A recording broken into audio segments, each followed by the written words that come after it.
Vença todo desânimo com a disciplina. Ler a palavra de Deus exige disciplina. E tenha para que você venha ter a manutenção da sua fé sempre fortalecida e em dia com Deus. Hoje, Evangelho de Lucas, capítulo 22. Se você tem sua Bíblia, prepare ela. Vamos meditar na palavra de Deus. Ó Deus e Pai, que o Senhor ilumine o nosso entendimento e venha nos dar aqui, através dessa palavra, maneiras de que nós possamos nos manter firmes na fé com o Senhor. Em nome do Senhor Jesus. Amém. No versículo 1. Estava, pois, perto a festa dos pães ázimos, chamada Páscoa. E os principais sacerdotes e os escribas andavam procurando como matariam, porque temiam o povo. Se eles estivessem preocupados em agradar a Deus, naquela Páscoa, em fazer o que é certo, o que é justo, eles não estariam preocupados em como iriam matar Jesus. No 3. Entrou, porém, Satanás em Judas, que tinha por sobrenome Iscariotes, o qual era do número dos 12. E foi e falou com os principais sacerdotes e com os capitães de como lhe entregaria, os quais se alegraram e convieram em lhe dar dinheiro. Olha como Lucas, ele coloca essa questão. Entrou, porém, Satanás em Judas. Judas, com certeza, vinha sendo tentado pela questão de querer entregar o Senhor Jesus.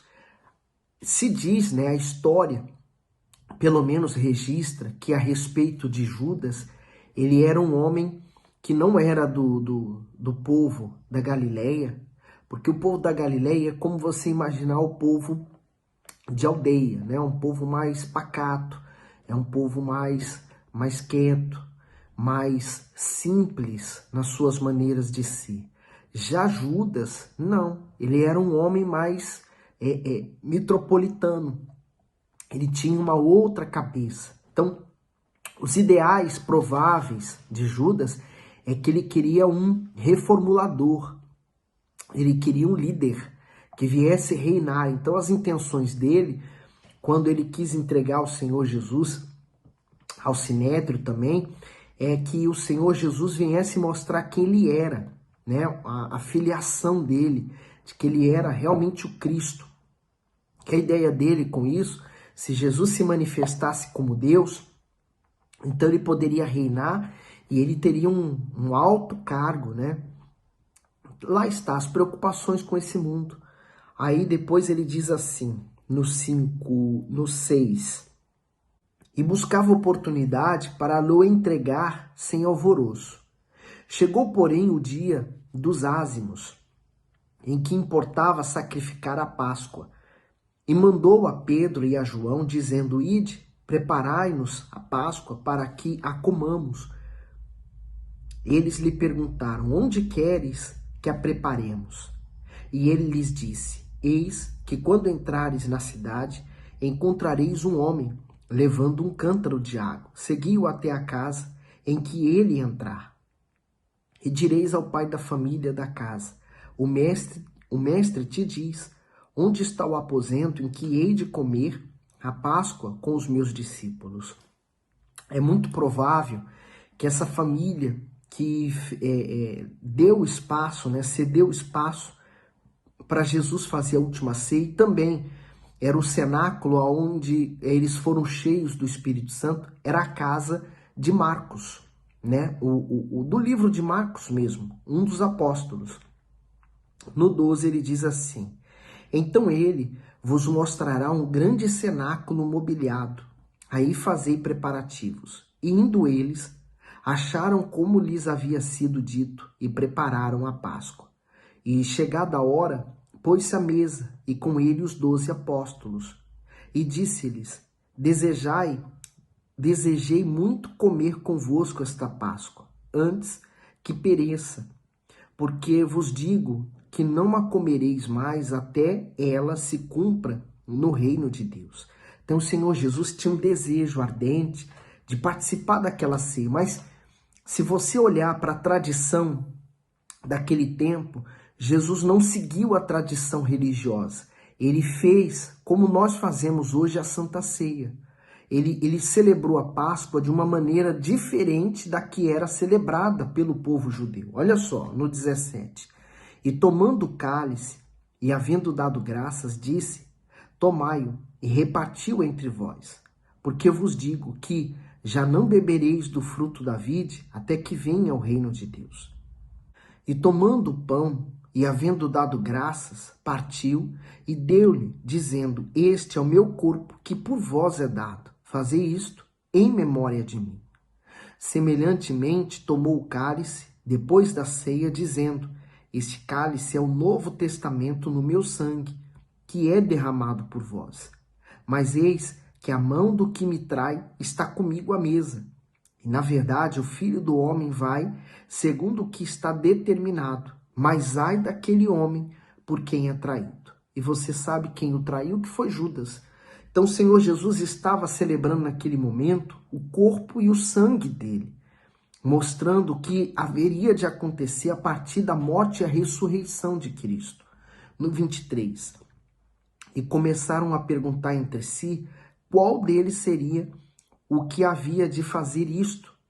E houve também entre eles contenda sobre qual deles parecia ser o maior. E ele lhes disse: os reis dos gentios dominam sobre eles, e os que têm autoridade sobre eles são chamados benfeitores.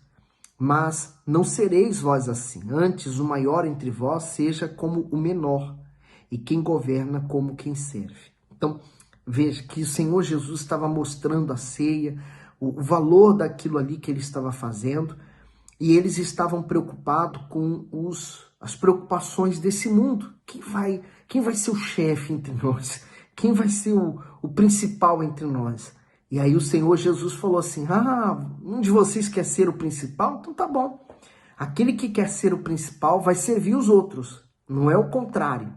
Não é que o principal agora senta numa cadeira e vai ficar dando ordens e para todo mundo vai servi-lo. Não, é o contrário. Aquele que quer ser o maior vai ter que servir os outros. Que maneira, não é? Por isso que a matemática de Deus é diferente. Nós não estamos aqui para ser servidos, nós estamos aqui para servir. Por isso, olha o 27. Pois qual é maior? Quem está à mesa ou quem serve? Porventura não é quem está à mesa? Eu, porém, entre vós sou como aquele que serve. Por quê? Jesus pegou o pão, partiu, deu. Levantou o cálice, deu para eles. Então, o Senhor Jesus, o próprio, estava ali servindo a eles todos. E vós sois os que tendes permanecido comigo nas minhas tentações. E eu vos destino o reino, como meu Pai o destinou a mim, para que comais e bebais a minha mesa no meu reino, e vos assenteis sobre tronos, julgando as 12 tribos de Israel. Diz também o Senhor: Simão, Simão, eis que Satanás vos pediu para vos cirandar como trigo, mas eu roguei por ti para que a tua fé não desfaleça, e tu, quando te converteres, confirma teus irmãos. E ele lhe disse: Senhor, estou pronto para ir contigo até a prisão e a morte. O Bispo Macedo diz assim, nesse comentário: eu roguei por ti. Enquanto os discípulos contendiam a fim de saber qual deles era o maior, a alma de cada um corria o risco de se perder. Satanás já tinha conquistado o coração de Judas, mas empreendia todos os esforços para também destruir os demais. A expressão cirandar ou peneirar significa que, assim como o trigo é peneirado para eliminar a palha, os grãos partidos e a sujeira, o diabo tentaria os discípulos até que enfraquecesse e saíssem na fé. A advertência do Senhor Jesus a Pedro se estende a todos nós, pois a principal obra do diabo é tentar os fiéis a fazer com que eles desfaleçam na fé.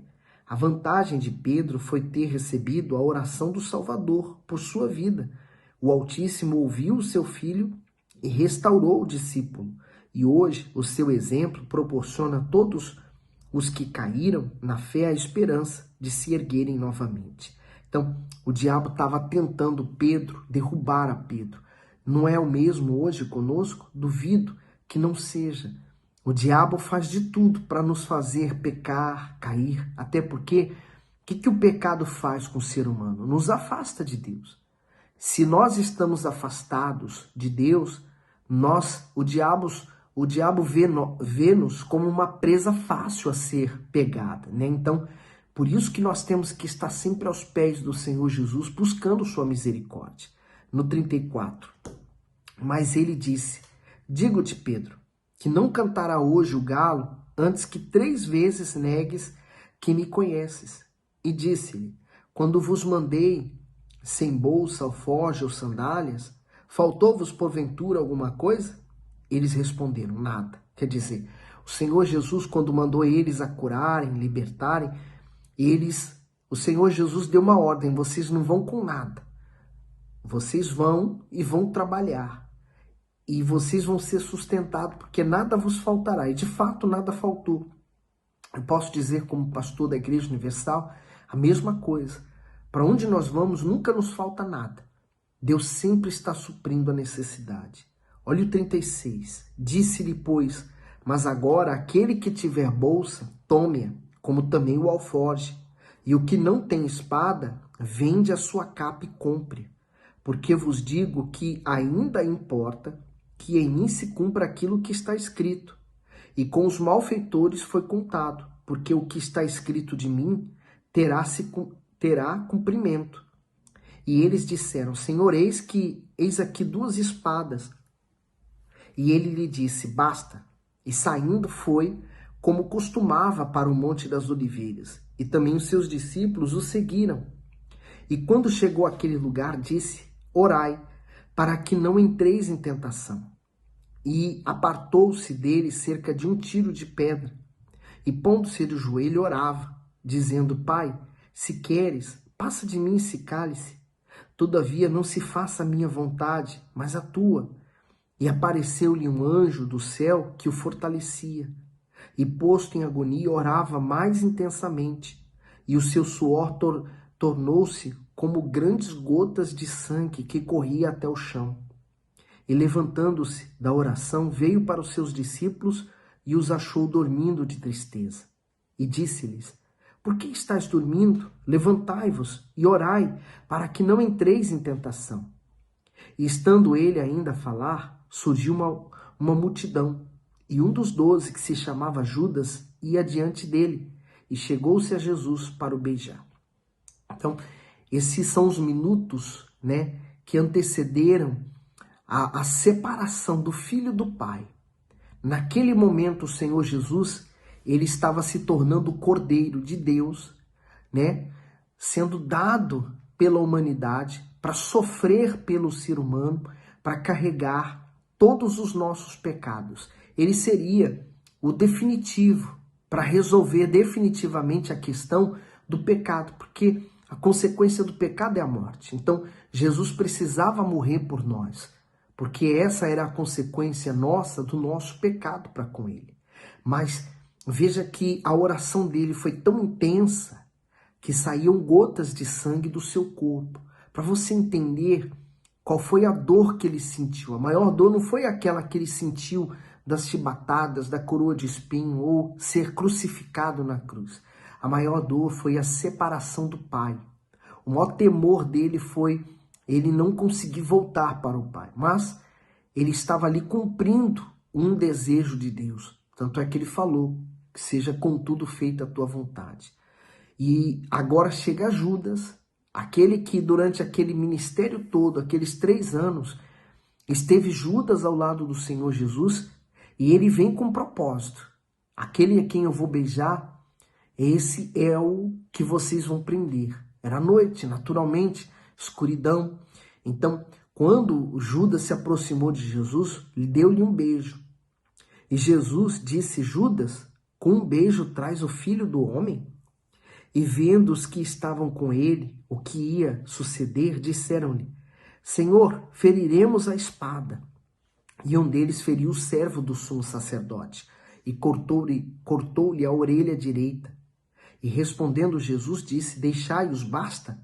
e tocando-lhe a orelha o curou. Então, Jesus teve tempo até de restaurar a orelha de Malco, né? Porque Pedro foi lá, sacou daquela espada que ele estava guardando e o Senhor Jesus deu um toque, né? Que era melhor que se vendesse a espada. E ele foi lá e pum, cortou a orelha de Malco. Ele falou, para que fazer isso? Foi para isso que ele estava ali, no 52. E disse Jesus aos principais sacerdotes e capitães do templo e anciãos que tinham ido contra ele, saíste como um salteador com espadas e varapaus? Tendo estado todos os dias convosco no templo, e não estendestes as mãos contra mim, mas esta é a vossa hora e o poder das trevas. Então prenderam e levaram e o puseram em casa do sumo sacerdote. Pedro seguiu de longe. Tudo isso que está aqui acontecendo era proibido ter acontecido. Porque não poderia se prender Jesus à noite, na calada da noite. Então, eles estavam fazendo isso tudo no oculto, para que ninguém ficasse sabendo. Eles tentaram, lembra-se que eles já estavam pensando como eles iam matar Jesus? Então, eles acharam uma maneira de fazer isso, associado a Judas, no 55. E havendo-se acendido fogo no meio do pátio, estando todos sentados, assentou-se Pedro entre eles. E como certa criada, vendo-o estar assentado ao fogo, pusesse os olhos nele e disse, este também estava com ele. Porém ele negou, dizendo, mulher, não o conheço. E um pouco depois, vendo o outro, disse, tu és também deles. Mas Pedro disse, homem, não sou.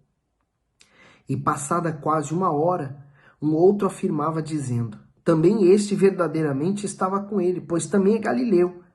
E Pedro disse, homem, não sei o que dizes.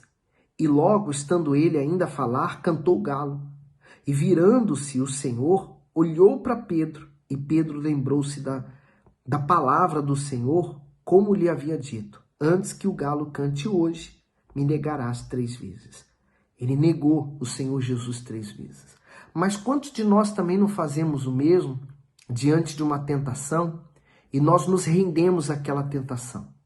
Quantos de nós, por exemplo, na hora em que nós temos que falar, não vou cair nesta, não vou me render a essa situação, e a gente termina cedendo àquele pecado, fazendo aquilo de errado. Então, não podemos condenar Pedro, porque a nossa humanidade é falha. O que nós temos que fazer é sempre estar prontos para nos arrepender. Judas não teve arrependimento. O que Judas sentiu foi um grande remorso.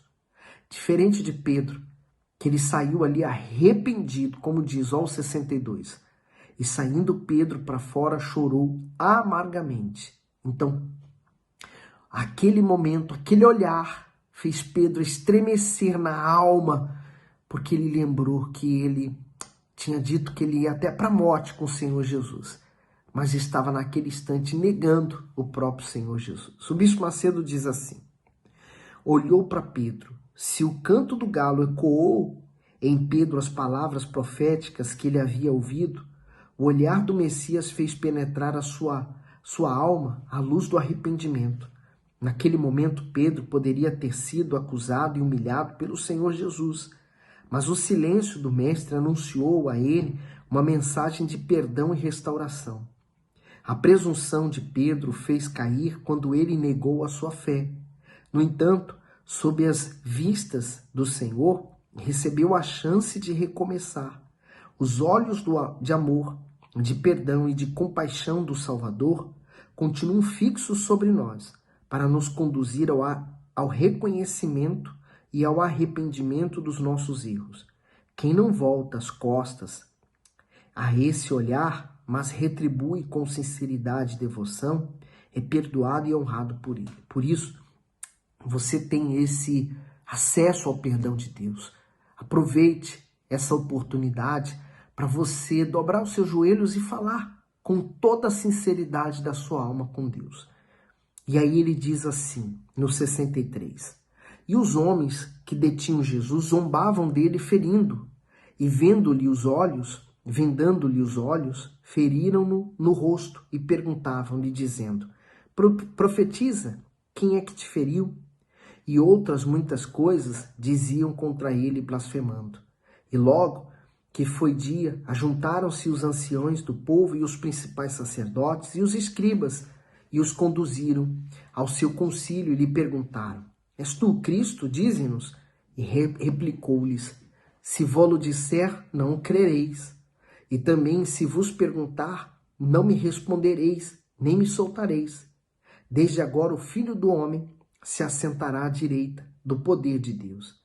E disseram todos: Logo, és tu o Filho de Deus? E eles lhe disse: Vós dizeis que eu sou. Então disseram: De que mais testemunho necessitamos? Pois nós mesmos o ouvimos da sua boca. Porque eles consideravam aquilo uma blasfêmia contra Deus. Não reconheciam Jesus como Filho de Deus. Achavam que Jesus era mais um Cristo que surgia, mais uma onda, de um enganador que surgia. E eles não conseguiram reconhecer ali o próprio Filho de Deus. Mas toda a palavra de Deus estava se cumprindo em Jesus. E graças a Deus. Hoje nós estamos aqui para a honra e glória do Senhor Jesus e temos acesso a essa gloriosa presença dele. Que você reflita hoje sobre a sua vida e principalmente sobre as suas escolhas, tá certo? Deus abençoe você.